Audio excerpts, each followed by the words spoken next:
Varicose vein एक ऐसी समस्या जो कि आजकल महिलाओं पुरुषों में देखे जाने लगे हैं, खासकर वैसे लोग जो कि खड़े होकर अक्सर काम करते हैं, ज्यादातर काम करते हैं, या पैरों को नीचे लटका के काम ज्यादातर करते हैं ऐसी अवस्था में। तो ये वेरिकोज वेन एक ऐसी समस्या है जिसमें नसें हमारे पैरों में दिखने लगते हैं। पहले नसें दिखती हैं, फिर गांठ बनने लगती हैं। तो ये बहुत ही सामान्य आजकल होता जा रहा है, चाहे वो शहर हो, गांव हो, क्योंकि हमारा जीवनचर्या ही ऐसा हो गया है कि हम बैठते नहीं हैं, ज्यादातर काम खड़े खड़े ही करते हैं, बैठते भी हैं तो पैर नीचे लटका के। तो जिससे क्या होता है, हमारे खून जो पैरों में जो खून का संचार होता है वो सही ढंग से नहीं हो पाता है और वो धीरे धीरे जमने लगता है पैर में, तो जिसके कारण हमारे नसें फूलने लगती हैं और गांठ बनने लगता है। नमस्ते, मैं योगाचार्य शिवानी, स्वागत है आप सभी का हमारे इस चैनल में। आज हम बात करेंगे योगाभ्यास के बारे में, कुछ ऐसे योगाभ्यास के बारे में जो कि वेरिकोज वेन से हमें मुक्ति दिलाता है। वेरिकोज वेन, जैसा कि मैंने पहले भी बताया, एक ऐसी समस्या है जिसमें हमारे पैरों में नसें दिखने लगते हैं, फूला हुआ नसें दिखने लगते हैं और फिर गांठें दिखने लगती हैं। तो इसको अगर समय रहते हम अभ्यास करें और समय रहते इसका हम समाधान ढूंढे तो ये ठीक भी हो जाता है। और अगर इससे बचना है तो भी ये सब इन अभ्यासों को करना आवश्यक है। तो इस वीडियो को अंत तक अवश्य देखिए और अपने परिवारजनों में भी शेयर अवश्य कीजिएगा। तो चलिए शुरू करते हैं। योगाभ्यास के ऐसे अभ्यास जिसमें हमारे पैर के जो मसल्स हैं उस पे प्रभाव डालता है, उस पे जो खिंचाव तनाव होता है, ऐसे सारे अभ्यास हम करेंगे तो जरूर फायदा मिलता है। तो यदि आप बहुत सारे योगाभ्यास होंगे, उसमें से आपको चयन करना हो तो आप इस तरीके से चयन कर सकते हैं। आप देखेंगे कि किसका प्रभाव पैरों की नसों पे ज्यादा आता है, किसमें आपको महसूस होता है। तो देखेंगे सबसे पहला अभ्यास इस तरीके से। सबसे पहले दंडासन में आप बैठ जाइए, अपने दोनों हाथों को पीछे रख सकते हैं इस तरीके से, कमर गर्दन सीधी कर लीजिए और सबसे पहले तो अपने पंजों को सीधा रखेंगे 90 डिग्री पर। सांस लेते हुए पंजों को आगे की तरफ ले जाइए, जितना हो सके आगे की तरफ धकेलिए और जो आपका खिंचाव होगा वो पूरे पैर में आपको महसूस होना चाहिए। तो इतना आपको खिंचाव देना है। सांस लेते हुए एकदम आगे की तरफ उसको खींच के रखिए और फिर सांस छोड़ते हुए अपने पंजों को अपनी तरफ खींच के रखिए। फिर से अपने जो खिंचाव है पैरों में उसको महसूस कीजिए। आप अगर ढंग से करेंगे तो पूरा खिंचाव आपको महसूस होगा। थोड़ी देर रोक के रखिए और फिर से आगे की तरफ सांस लेते हुए इस अभ्यास को आप 5-10 बार धीरे धीरे सांसों के साथ करेंगे।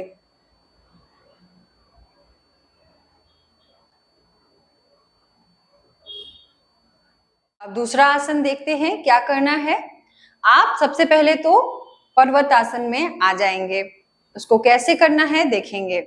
वज्रासन में इस तरीके से बैठ जाएंगे, फिर अपने घुटनों और अपने हथेलियों पे आ जाएंगे मार्जरी आसन में।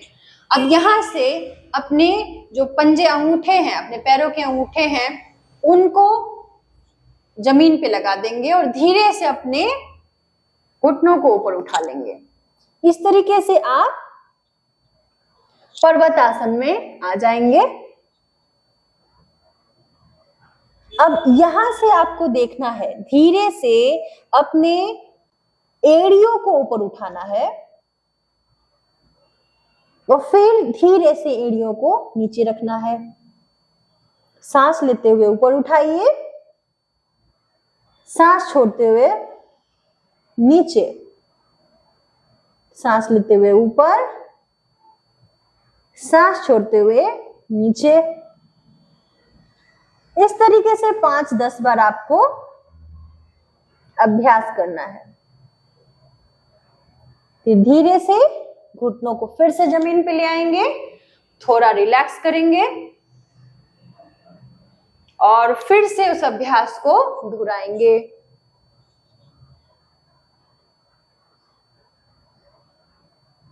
अपने पंजों को देखते रहिए। आप चाहें तो अपनी नाभि को भी देख सकते हैं।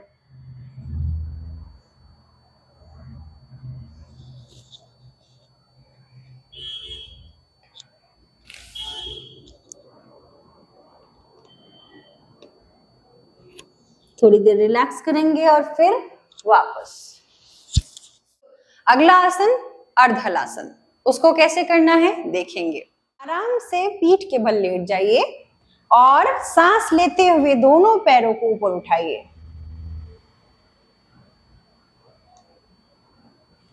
सांसें छोड़ देंगे और सांसों को सामान्य करेंगे। अब इस अवस्था में आपको क्या करना है, पंजों को फिर से बाहर अंदर करना है। तो सांस लेते हुए पूरा पंजा आसमान की तरफ खींचिए। पूरा जो खिंचाव है आपके पूरे पैर में महसूस होगा, उसको महसूस करने की कोशिश कीजिए। फिर सांस छोड़ते हुए पंजा अपनी तरफ खींचिए। सांस लेते हुए पंजा आसमान की तरफ, सांस छोड़ते हुए फिर से अपनी तरफ। इस अभ्यास को 5 से 10 बार करिए। आप चाहें तो आराम से दीवार का सहारा लेके भी कर सकते हैं इसको। फिर धीरे से सांस छोड़ते हुए वापस। योगाभ्यास के साथ और भी प्राकृतिक अभ्यास है जो आप कर सकते हैं इसको ठीक करने के लिए। सबसे पहले तो सोने से पहले या नहाने से पहले, सोने से पहले रात में या नहाने से पहले दिन में, आपको अपने पैरों की अच्छे से मसाज करनी है।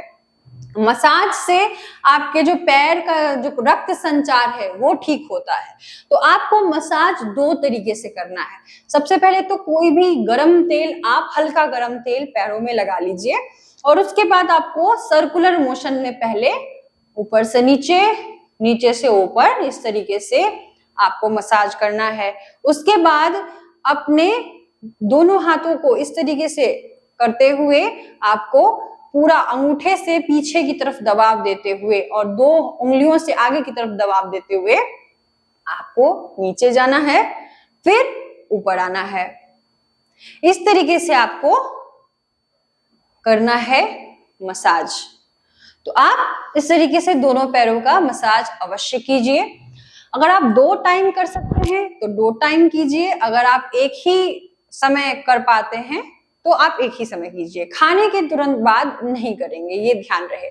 और मसाज करने के तुरंत बाद आपको दौड़ना, कूदना, उछलना नहीं है। साथ ही आप अपने पैरों की सिकाई भी कर सकते हैं गर्म पानी और नमक से। उसको हॉट वाटर लेग बाथ कहते हैं। सहने लायक गर्म पानी में थोड़ा सा नमक, जितना आप पानी लिए उसके अनुसार आपको एक बाल्टी में 3-4 चम्मच नमक डाल देना है। फिर घुटने तक पैरों को रखिए और सिर पे एक तौलिया भिगो के और उसको पूरा निचोड़ के रख लीजिए और थोड़ी देर उस अवस्था में बैठिए। फिर 5 से 10 मिनट के बाद पैरों को हटा लीजिए। आप चाहें तो उसके बाद अच्छे से हल्के हल्के हाथों मालिश भी कर सकते हैं। तो ये सारे अभ्यास आपको फायदा अवश्य पहुंचाएगा। और साथ ही आपको ध्यान ये रखना है, ये सारे अभ्यास तो करेंगे ही, लेकिन साथ में आपको बहुत सारी चीजें हैं जो नहीं भी करना है। जैसे बहुत देर तक खड़े रह के कोई काम मत करिए या पैरों को लटका के बहुत देर तक कोई काम मत करिए। बीच बीच में आपको चलना भी है, चलना है, टहलना है, थोड़ा पैरों का एक्सरसाइज करना है ताकि खून का संचार पैरों में जमे ना। तो ये आप अवश्य ध्यान रखिए। साथ ही इन अभ्यासों को भी अवश्य करिए। आशा है आपको ये वीडियो पसंद आई होगी। इसे लाइक करिए, शेयर कीजिए अपने परिवारजनों में, मित्रों में। और हमारे आगे के वीडियोस देखने के लिए हमारे चैनल को सब्सक्राइब अवश्य कीजिए, नोटिफिकेशन बेल भी दबा दीजिए। आपका ये सहयोग हमें बहुत प्रोत्साहित करता है, तो आप अवश्य हमें सहयोग ऐसे ही देते रहिए और हमारे वीडियोस को ऐसे ही लाइक करते रहिए। मिलते हैं अगले वीडियो में, तब तक के लिए अपना ध्यान रखिए। आपका दिन शुभ हो। नमस्ते।